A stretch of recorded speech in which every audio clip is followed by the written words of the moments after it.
So I'm just gonna speed through my foundation. I already did my eyebrows off camera, and then I used some Becca concealer and nutmeg to conceal the scars and the dark marks on my face. Then I went in with the same foundation and skin tint I always use, the Makeup Forever skin tint and the L'Oreal True Match foundation. You guys can check out my previous video, I believe. Yeah, well, 2 videos ago, where I had my updated foundation routine. So I'm just speeding through the process to get to the point because this is like an eyeshadow tutorial.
So I just applied some LA Girl Pro Concealer and Toffee.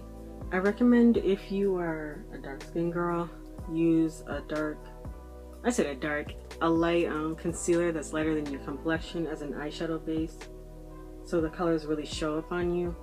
Because when it comes to using lighter colors like yellows and oranges, sometimes they tend to look very ashy or chalky on us. It doesn't really show up.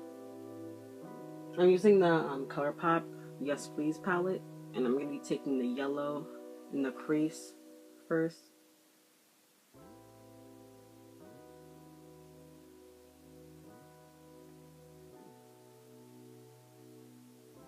I'm going to be going in between the yellow and orange, so I mixed them together so it will give this kind of color right here.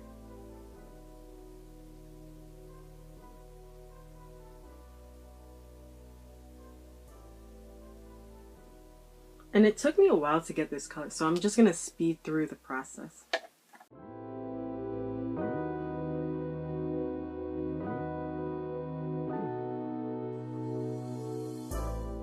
Okay, so now that I got the crease color that I wanted, I'm gonna take this dark lipstick. This is like a purple lipstick. It's like burgundy plum color.